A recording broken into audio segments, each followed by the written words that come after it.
Have you ever felt exhausted from helping everyone, yet still empty inside? Pause for a moment and be honest, because sometimes the kindest people are the ones quietly breaking. Let me tell you a story. In a quiet English town lived a man named James. Everyone knew him, not for wealth, not for success, but because he was always there. A broken bike? James fixes it. Heavy bags? James carries them. A lonely voice in the night? James listens. "I'll help," he would always say, with a calm, gentle smile. But here's what no one ever noticed. While he was fixing everyone else's life, his own was falling apart. His garden grew wild and untamed. His roof leaked every time it rained. His home slowly crumbled, piece by piece, and still, he never stopped. Every night, he returned home, not just tired, but empty. Then, one night, everything changed. A violent storm swept through the town. The wind howled. Rain crashed against the rooftops. People rushed to protect their homes. But James? He ran, not to his own house, but to help his friend, Henry. Together, they struggled against the storm, saving tools, covering belongings, fighting the chaos. But when it was over, James returned home. Silence. His garden was destroyed, furniture scattered, walls soaked through, and for the first time in his life, helping others didn't feel right. It felt empty. The next morning, with a heavy heart, James went to see Mr. Thompson, an old teacher who lived quietly by the river. "Sir," James said softly, "I help everyone, but I feel broken. Why?" Mr. Thompson didn't answer immediately. Instead, he pointed toward the river. "Look closely," he said. "The river gives life to everything around it.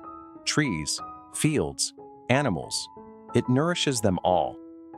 James nodded. Then the old man continued, "But what happens when the river forgets its limits?" James looked again. "It floods and destroys everything." Mr. Thompson turned to him. "Kindness without limits does the same. You've been giving everything and protecting nothing." Those words stayed with him. Before James left, the old man gave him one simple rule. For 7 days, pause before you say yes. Ask yourself, will this cost my peace or my energy? If the answer is yes, say, "Not today." The next day, the test came quickly. Henry rushed over again. "James, I need your help in moving a box." James looked at him, then slowly turned his eyes toward his broken fence. For a moment, he hesitated. Then he said calmly, "Not today. I need to fix my own home first." Henry stood there, stunned. And James? For the first time, he didn't run after someone else's problem. He picked up his tools and began fixing his fence.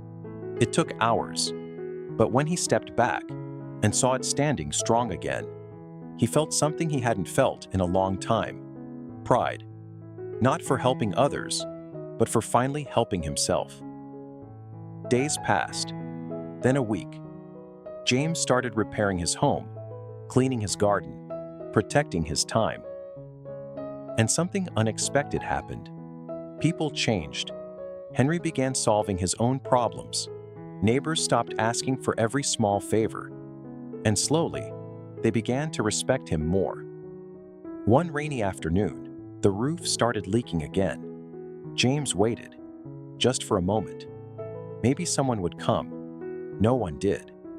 But this time, he didn't feel abandoned. He smiled quietly, picked up his tools, and fixed it himself. "So this is what it feels like to depend on me," he whispered. Weeks later, everything was different. His home stood strong. His garden bloomed with life. And for the first time in years, James felt at peace. He still helped others, but not at the cost of himself, because he had finally learned something most people never do. Being kind doesn't mean saying yes to everything.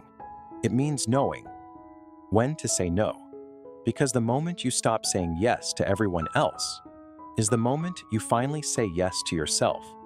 So ask yourself, are you truly giving, or are you slowly losing yourself?